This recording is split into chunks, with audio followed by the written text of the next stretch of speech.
So Republicans can only afford one defection on this spending bill. President Trump making the calls to get this thing across the finish line. Do you think your fellow Republicans will stick together, reopen the government, and stop the second Schumer shutdown? Well, as previously mentioned, there is no greater whip than President Donald J. Trump.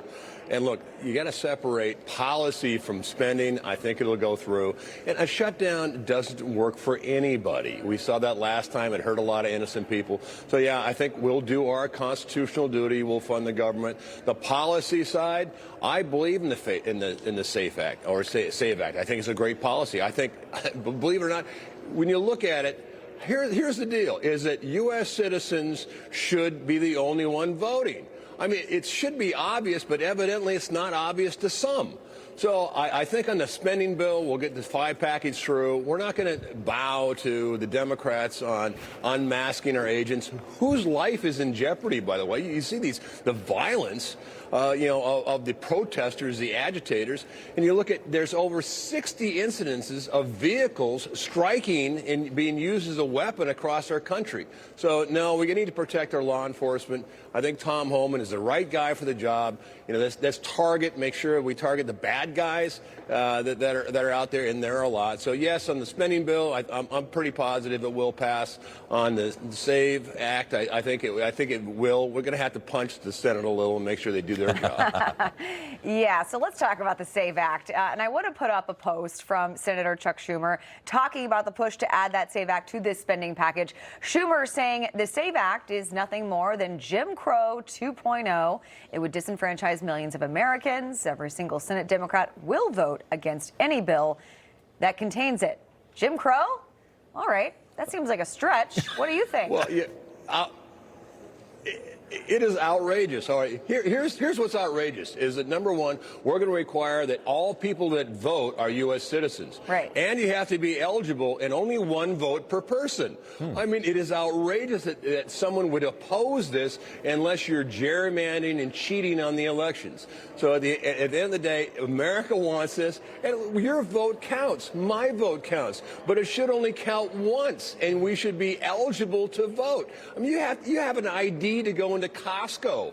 You don't think you should have an ID to go vote for the most important election, which is our democracy? I mean, it is common sense, you would think. Right. Now, there is some word, Congressman, that Senate Majority Leader John Thune may force a vote on the SAVE Act in the Senate. There's actually some that are suggesting they do an actual talking filibuster, force them to actually do the filibuster. Mr. Smith goes to Washington. I kind of love this idea of seeing Democrats standing up there for days and hours on end explaining why illegals should be able to vote in our elections. What do you think? Well, already they're on the position of illegals rather than law enforcement. They say that the president is lawless, but they're the ones that are saying, you know what, we're not going to enforce federal law. And on voting, I dare them to stand up and say, you know what, we support illegals voting in our elections. So, I'm all for the Senate. Let's get it on the floor. It passed the House. It should pass the Senate. And I dare any Democrat senator to vote against this bill. Yeah. I want to switch to the midterms while we have you here. This is a fun conversation, though. But what do Republicans need to do over these next 9 months really to get across the finish here and do well in the midterms? Well, I think there's 3 things. One, the economy has to feel better. And you remember, it's the economy stupid, but the economy has to feel better. And secondly, I think the tariffs need to go to trade deals where you have stability. And lastly, interest rates need to come down. A 30-year mortgage on a house should be around 5.5. But when interest rates are elevated, your car, your mortgage, your credit cards, all those are elevated. But what we're seeing is the economy underneath. Energy is key. And go to the gas pump. I think the average is $2.25 nationally. I've seen $1.99 in some stations. But energy makes the economy run.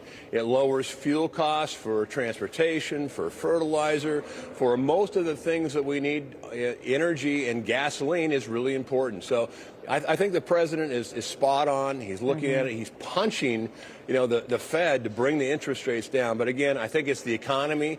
I think it's making sure the tariffs go to trade deals for stability. And lastly, we need to get those interest rates down. Everyone wins. Information. Truth is freedom. Is Newsmax. It's real news for real people.